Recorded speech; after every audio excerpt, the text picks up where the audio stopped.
안녕하세요. 책 읽어주는 여자 에젤 강미경입니다. 한 번 사는 인생 타오르는 불꽃처럼 뜨겁게 살고 싶지 않으세요? 열린교회 김남준 목사님께 그 비결을 한번 배워보겠습니다. 결혼한 지 16년 만에 작은 빌라를 하나 장만하게 되었다. 한 집에서 평균 2년도 못 살 정도로 자주 이사를 다니는 생활이 고통스럽던 차라 감사했다. 한 번도 내 집을 지니고 살아보지 못하던 터라 집을 사고 등기하는 과정에서 몇 가지 놀랄만한 일을 경험해야 했다. 그중 하나가 집을 팔고 살 때 내는 세금이었다. 별로 크고 좋은 집도 아닌데 세금이 700만 원이나 나왔다. 세금 업무를 처리해주는 중개사무소와 법무사무실에서는 우리에게 두 개의 계약서를 쓰도록 가르쳐 주었다. 하나는 실제로 집을 사고 판 진짜 계약서고 다른 하나는 세금을 적게 낼 목적으로 허위로 작성해 관공서에 제출하는 가짜 계약서였다. 그들의 충고는 이렇게 이중계약서를 쓸 경우 350만 원만 내도 되는 세금을 무엇 때문에 고지고대로 다 내느냐는 것이다. 다른 사람들도 모두 이런 식으로 집을 사고 판다고 가르쳐주는 직원의 슬기로운 눈빛은 어느새 우리를 한심하다는 듯 비웃는 눈빛으로 변해가고 있었다. 아주 잠깐 동안 몇 가지 생각이 스쳐갔다. 그러나 즉시 그것은 옳지 않다고 결론 내렸다. 하나님의 백성들에게는 세상과 다른 윤리가 규제하고 있다는 사실을 기억했기 때문이다. 너희는 모든 사람에게 의무를 다하라. 조세를 바쳐야 할 이에게는 조세를 바치고 관세를 바쳐야 할 이에게는 관세를 바쳐라. 로마서 13장 7절. 무리할 정도로 힘들게 마련해서 세금을 납부했지만 세상 사람들이 모두 행하는 그릇된 길을 버리고 바른 길을 걸어간 자유함이 경제적인 부담보다 훨씬 더 크게 다가왔다. 하나님의 자녀들에게는 그들만이 걸어가야 할 좁은 길이 있다. 세상 사람들은 불의한 길, 쉽고 넓은 길로 걸어간다. 그 길은 육체가 원하는 욕심대로 살아가는 길이다. 그러나 하나님의 자녀들은 똑같이 죄악된 세상에 섞여 살아도 여호와의 도를 행하는 하나님의 의를 이루는 길을 걸어가기를 하나님은 원하신다. 그리고 그런 자에게 주시는 더 큰 상과 복이 준비되어 있다. 서울 수유동에 있는 어느 병원에서 실제로 일어난 일이다. 새벽에 양복을 잘 차려입은 신사 한 사람이 심장마비로 병원에 실려왔다. 친구들에게 업혀온 이 신사를 응급실로 옮겼지만 의사는 이미 심장마비로 죽었다고 확인했다. 그런데 의사는 죽어있는 이 사람을 보면서 이상한 느낌을 받았다. 사람이 죽을 때는 일반적으로 손을 펴고 죽는데 이 시신은 오른손은 폈지만 왼손은 꼭 쥐고 있는 상태였다. 의사가 조용히 시신에게 다가가 움켜쥔 손가락을 하나씩 펴기 시작하더니 시신의 마지막 손가락이 펼쳐질 때 그의 손 안에서는 화투 2장이 툭 떨어졌다. 그 2장을 보는 순간 의사는 자신도 모르게 이렇게 말했다. 38 광땡이네. 사연은 이랬다. 이미 고인이 된 이 남자는 초상집에 가서 친구들과 어울려 밤새도록 화투를 쳤는데 가지고 간 돈을 모두 잃어버렸다. 그러던 새벽 판돈이 잔뜩 쌓였는데 화투 2장을 받아들고 살며시 펼쳐보니 38 광땡이었다. 일설에 의하면 이런 패가 나오면 약조에 따라 이미 건 판돈의 3배 이상을 거두어 드린다고 한다. 그는 너무나 감격하고 놀란 나머지 화투 2장을 미처 펼치지도 못한 채 3 하다가 쇼크로 죽고 만 것이다. 여러분은 지금 이 이야기를 들으면서 아마 웃고 계실 것이다. 화투 2장을 들고 말을 더듬다가 심장마비로 죽는 것이나 화투보다 좀 더 큰 통장이나 땅 문서 서너 장을 들고 아둥바둥 대다가 유언도 못하고 죽는 것이나 다를 바가 있을까? 그래서 성경은 말한다. 내일 일을 너희가 알지 못한다. 너희 생명이 무엇이냐? 너희는 잠깐 보이다가 없어지는 안개다. 야고보서 4장 14절. 예수님 잘 믿고 천국에서 만나자는 유언을 남기고 이 땅을 떠날 수 있도록 살아야 할 것이다. 1990년대 초반 서울 시내 한강을 가로지르는 큰 다리 위에서 일대 소동이 벌어졌다. 양방향으로 쏜살같이 달리던 차들이 모두 다리에 멈춰서고 운전자와 승객들이 다리 위를 이리저리 바삐 뛰어다니고 밀치며 뭔가를 찾는 것이다. 사연인즉 어떤 이상한 사람 하나가 승용차를 몰고 달려가면서 다리 위에다가 100만원 다발 2개를 풀어 공중에 뿌린 것이다. 사람들은 공중에 다리 위 길바닥에 날리는 돈을 줍기 위해 차를 세워놓고 미친 듯이 뛰어다니며 돈을 줍느라고 정신을 못 차렸다.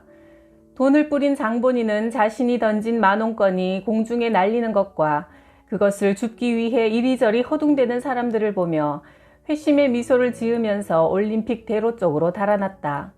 사는 것이 얼마나 시시하고 즐거움이 없었으면 그렇게 정신병자 같은 행동을 했을까. 그는 단 2다발의 돈으로 수많은 사람을 바보로 만들 수 있는 자신을 대견해하며 몇 분 동안 200만원짜리 게임을 즐기는 영웅이 된 것 같은 만족을 누렸을 것이다. 그러나 그날 밤 사방에 어둠이 깃들어올 때 그는 어디선가 인생의 무의미함과 목마름을 술로 달래고 있었을지도 모른다. 마시던 그 밤은 잠시 괴로움과 허전함을 잊을 수 있었을지 모르지만 술에서 깨어나는 이튿날 새벽은 어땠을까? 하나님의 형상으로 빚어진 인간은 마음속에 천국이 이루어질 때 만족할 수 있는 존재다.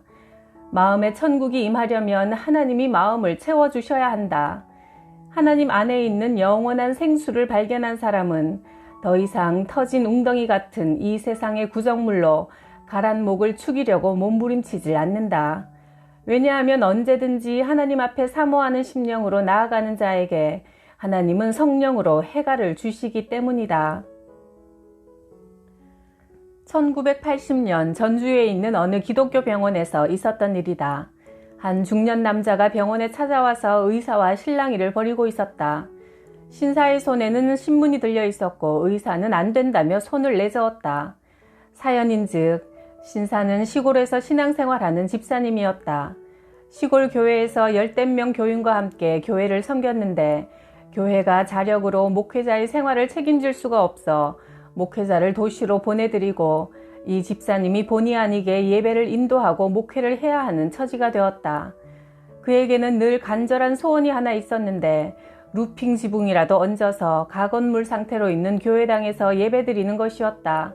집사님은 품을 팔아 돈을 모으고 틈틈이 개울에 모래를 저 날라다가 벽돌을 찍고 블럭을 만들어 교회 지을 준비를 했다. 어려운 교인들도 십시일반으로 도왔다.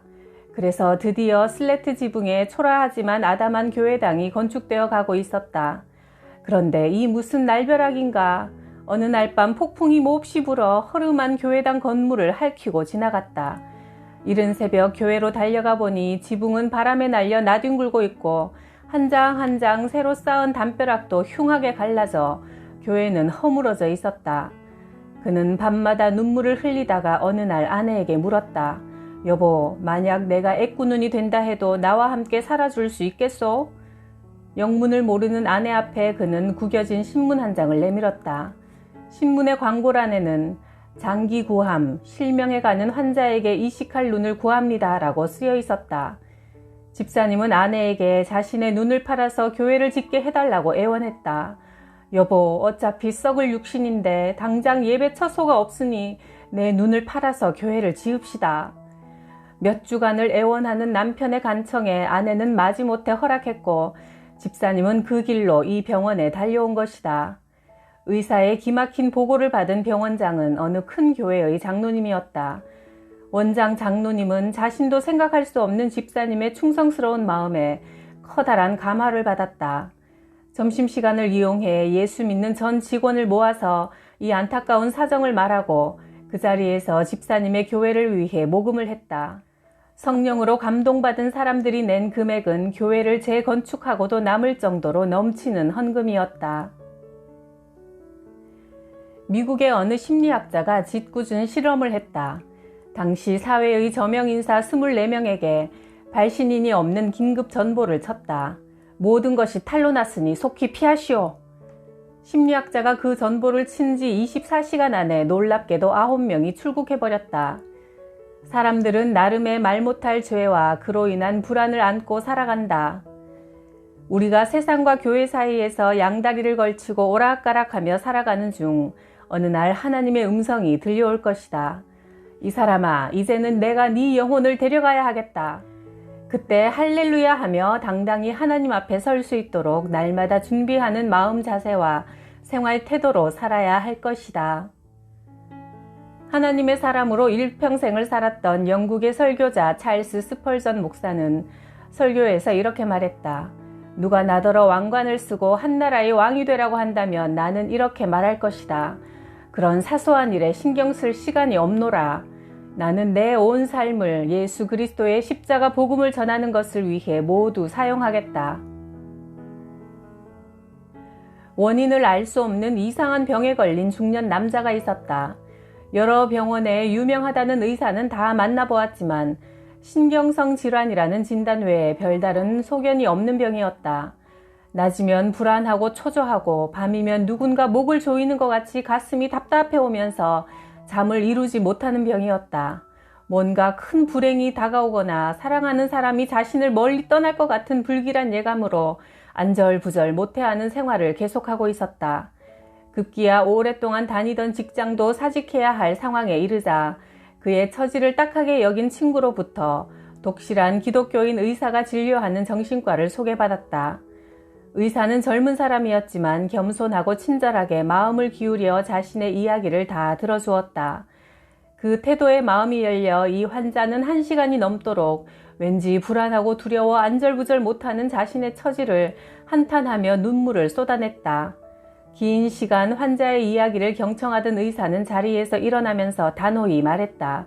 선생님, 염려 마십시오. 그 병을 제가 꼭 고쳐드리겠습니다.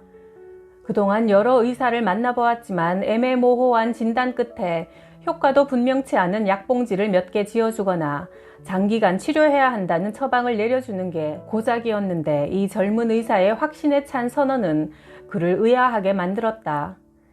의사는 하얀 봉투를 환자에게 내밀며 말했다. 선생님의 병은 웬만한 약으로는 고칠 수 없는 질병입니다. 제가 매우 귀한 약을 처방했으니 오늘 밤 조용한 시간에 혼자서 이 처방전을 읽어보십시오. 환자는 깊은 밤 침대 머리맡에서 봉함된 처방전을 뜯어보았다. 뜻밖에도 이런 메모지가 나왔다. 처방전, 귀하의 신속한 쾌유를 기원하며 다음과 같이 처방합니다. 약 이름, 구약, 약 종류, 시편 23편, 용법 및 용량, 하루 5번 식전 식후에 물 없이 천천히 씹어서 드시오. 주의사항, 꾸준히 장기 복용해야 뚜렷한 효과를 볼 수 있습니다. 환자는 처음에 매우 분노했다. 사기당하고 농락당한 것 같은 불쾌한 마음을 주체할 수 없어 홧김에 그 처방전을 구겨서 쓰레기통에 던져버렸다. 그러나 그날 밤도 그는 한숨도 못 자고 불면증에 시달리자 지푸라기 잡는 심정으로 책장 한 구석에 꽂힌 성경책을 가져다가 작은 카드에 시편 23편을 깨알같이 옮겨 적었다. 그리고 의사의 지시대로 하루에 5번씩 천천히 읽기 시작했다. 아침에 일어나서 1번, 아침 먹고 나서 1번, 점심 먹고 1번, 저녁 먹고 1번, 그리고 잠자리에 들기 전 1번, 모두 합해서 정확히 매일 5번씩 읽었다. 그리고 한 달이 흘렀다. 이제는 하도 많이 읽어 거의 외울 수 있게 되어 그는 언제부터인지 정해진 시간이 되면 조용히 눈을 감고 시편을 암송하는 버릇이 생겼다. 주님은 내 목자시니 내가 부족함이 없도다. 그가 나를 푸른 풀밭에 누이시며 쉴 만한 물가로 인도하시는도다. 내게 다시 새 힘을 주시고 주님의 이름을 위해 바른 길로 인도하시는도다. 내가 사망의 음침한 골짜기로 다닐 때도 주께서 나와 함께 하시고 주의 지팡이와 막대기로 보살펴 주시니 내가 두려워할 것이 없도다. 주께서 내 원수들이 보는 앞에서 내게 잔치상을 차려주시고 내 머리에 기름을 부으시니 내 잔이 넘치나이다. 내가 사는 날 동안 주님의 선하심과 인자하심이 나를 따르니 내가 주님의 집에서 영원히 살리로다. 그날 아침 첫 절을 암송하는 순간부터 그는 마음이 무너지는 큰 충격을 경험했다. 그동안 가슴을 짓누르던 무거운 응어리가 흐물흐물하게 풀어지는 것 같더니 마음이 뜨거워지기 시작했다. 그리고 영혼 깊은 곳에서 일찍이 경험해 본 적 없는 통곡이 터져나왔다. 마치 낡은 콘크리트 건물 더미가 무너지듯 하나님 없이 살아온 인간의 교만이 무너지고 하나님 앞에 선 자신의 참모습을 보게 되었다. 한때 사회에서는 촉망받는 사람이었고 스스로도 유능하다고 생각해왔지만 실은 하나님을 떠나 길 잃은 양의 처지가 되어 이리저리 헤매던 자신의 본 모습을 보게 된 것이다. 그는 물질적인 것, 육신적인 것에 얽매여 자신의 영혼을 돌보는 일에 얼마나 소홀했는가를 뼈저리게 후회했다. 그는 길 잃은 한 마리 양과 같은 자신을 말씀으로 찾아와 만나주신 하나님의 은혜 앞에 울고 또 울었다. 치료하시는 하나님의 은혜와 사랑이 그의 영혼에 강물같이 흘러들어왔다. 그런 일이 있고 나서 그의 우울증, 불면증, 공황장애 따위는 씻은 듯이 나아버렸다. 여러분에게는 이런 체험이 있는가? 하나님을 인격적으로 만난 가슴 벅찬 경험이 있는가? 창조주 하나님을 나의 하나님이라고 부를 수 있게 하는 신앙의 고백이 있는가? 이렇게 하나님을 만나고 아는 것이야말로 모든 회복의 관건이다. 전심으로 하나님을 추구하고 그분 뵙기를 사모하시기 바란다. 살아계신 하나님을 만나야만 이 어두운 세상을 불꽃으로 살아갈 수 있기 때문이다. 내가 젊은 시절 직장에 다닐 때 가정에 매우 절박한 기도 제목이 있었다. 출근 전 새벽 시간에 동네 교회에 나가 기도하지 않을 수 없게 되었다. 너무나 절박한 문제라 뜻을 세우고 매일 새벽마다 하나님께 호소했다. 그렇게 기도하던 일주일째, 새벽 기도에 왔던 사람들이 다 돌아가고 교회당에 나 혼자 남게 되었다. 그 새벽 시간 나는 마음이 한없이 가난해져 의자에서 내려와 바닥에 무릎을 꿇고 간절히 기도했다. 고요한 중에 하나님을 바라는 절절한 묵상 기도였다. 그때 뜨거운 한 덩어리의 불이 마치 유성처럼 강단을 떠나 내게로 날아와 머리에 부어지는 체험을 했다. 머리에 부어진 그 성령불은 온몸 구석구석까지 순식간에 번져갔다. 그 순간 하나님의 큰 은혜가 내게 내리는 것을 경험했다.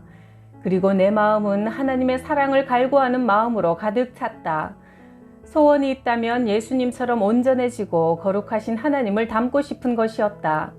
내 모든 것이 하나님의 영광을 위해 사용되는 것뿐이었다. 아무도 없는 고요한 예배당에서 아침 햇살이 낡은 창문에 가득할 때까지 한없이 울었다. 하나님 앞에 초라한 나 자신에게 넘치도록 사랑을 부어주시는 하나님 때문에 이 세상에 없는 완전한 기쁨을 맛볼 수 있었다. 사람은 오직 성령으로 충만할 때만 완전한 만족을 얻는 존재임을 깨달은 날이었다. 내가 간절히 주님을 기다렸더니 주님께서 나를 굽어보시고 내 부르짖음에 응답하셨도다. 시편 40편 1절. 내가 주님을 간절히 찾았더니 주님께서 내게 응답하시고 내 모든 두려움에서 나를 건지셨도다. 시편 34편 4절. 나는 나를 사랑하는 사람을 사랑하며 나를 간절히 찾는 사람을 만나주겠다. 잠언 8장 17절 말씀. 요즘 쌀쌀한 계절에 우리도 하나님을 간절히 찾아서 성령의 불을 받고 그 불꽃을 세상에 퍼뜨리며 뜨겁게 살아갑시다. 구독, 좋아요, 댓글에 사랑으로 제 마음을 뜨겁게 해주셔서 감사해요.